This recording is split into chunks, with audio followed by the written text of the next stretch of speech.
So there's this huge subculture of people on YouTube who love to plan. And if you're watching this video, chances are you love to plan as well. But you also have a problem, debt. So how do you merge your love of planning with your hatred of debt? Well, you create a debt payoff plan. If you are a returning subscriber, hey boo, and if you're new here, hi, grab some tea and subscribe to be a part of the tea party. Okay, so the first step in creating this epic payoff plan of attack is to tally up your debts. This includes all money owed. So we're talking about car loans, student loans, credit card, debt, things like that, okay? Create a list of all of those expenses.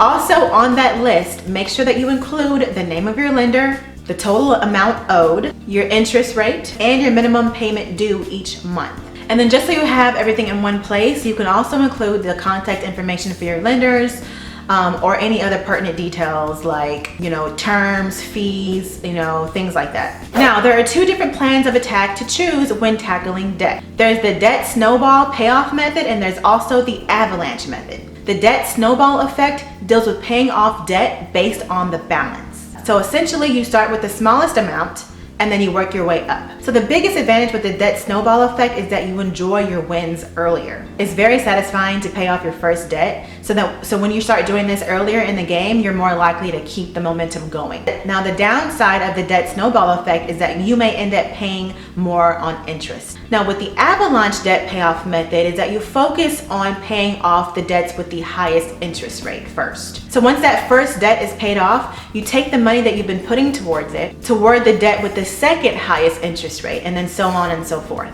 A major benefit from this method is that, of course, you save money on interest, but the downside is that you may take a lot longer to pay off that first debt, and so you won't be getting that boost of serotonin that makes you encourages you to keep going. So you may lose a little bit of motivation to keep going towards paying off your other debts. So regardless of which method you choose, you just have to make sure that you stay current on your debts and you do not fall behind, because otherwise it will affect your credit score. Now, once you choose your strategy, you should prioritize your debts. So rearrange your debts in order of which ones you would want to tackle first. After doing some math, figure out how much money you'll be paying on each date and the target date to pay it off. That'll help you stay organized and on track. And also remember to focus on one debt at a time, regardless of which method that you choose. It'll help you not get overwhelmed with the process, and also, because you're tackling one debt instead of spreading out your efforts among several debts, you'll actually end up paying more on the principal, and in turn, you will save money on interest. Okay, so now we're on our way. We boarded the debt payoff train and we're ready to choo-choo, but not so fast, Thomas the Train. We're not ready just yet. The next step is to make sure that you pause all of your accumulating debts. If you can, close or freeze your credit card accounts while you're in debt payoff mode. While you're paying off debt, you definitely want to avoid accumulating more debt, right? Otherwise, you'll feel like you're kind of like sinking, like you're trying to get out of the quicksand and you're not quite there yet, You don't want to feel like you're drowning, right? You want to just not have anything else added to the pile of debt that you already have. Now, my suggestion is that you do not close your credit cards if you don't have to, because it could negatively affect your credit score if you do this. It's like a negative mark on your credit sometimes, depending on what lender you have, okay, or what credit card that you have. And it also depends on your balance to income ratio or your credit utilization ratio, right? So if you've been utilizing your credit card over 30%, that 30% threshold, which I actually talk about in this video right here, and you close your credit card, then it's gonna look really bad, right? Now, if you're current on your credit card and you're good, then you can close it and it won't look bad. But if your credit utilization ratio is above that 30% threshold, then it will look negative, right? So don't close it, okay? I recommend instead pausing it or just not using it at all, okay? Or I suggest, utilizing your temporary freeze option. Some credit companies allow you to have a temporary freeze on your credit card. If it allows that, then definitely use that option. Otherwise, just don't use it. Just put it somewhere where you can't see it, hide it somewhere from yourself, and just don't use your credit card. I've done that before in the past. I don't think I've ever closed a credit card or ever paused a credit card before. I just simply don't use it. I tried not to use it, right?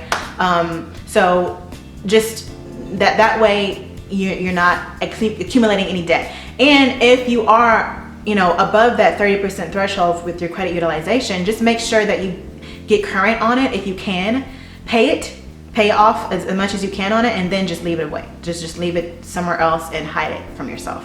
And then I've heard that if you don't use your credit card for a certain amount of time, that it could look sort of negative on your credit report, but I don't think it's significant enough to really make that much of an impact, right? I think it's just better for you just not to use it at all than closing it and then that looking even worse on your credit score.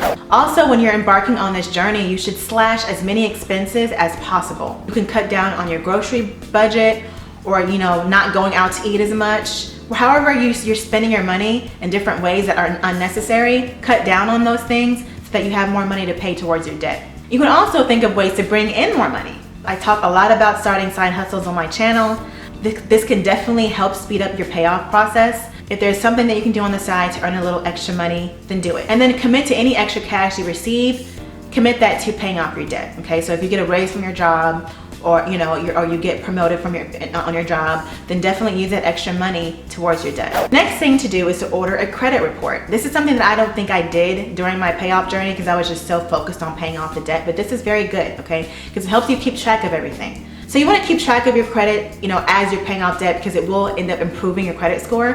But you also want to be tracking your credit score in order to make sure that there's no inaccuracies that are being reported on your credit, like personal information or payment history, or things in the past that need to be updated. Debts that are unpaid and that are sent to collection agency also show up in your credit report.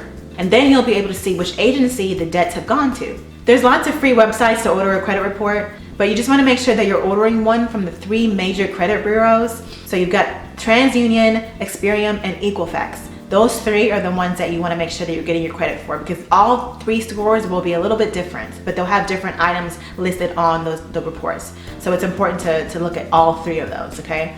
So as you pay off your debts and lower your balances, you will see your credit score will go up, and this will help with your morale as well.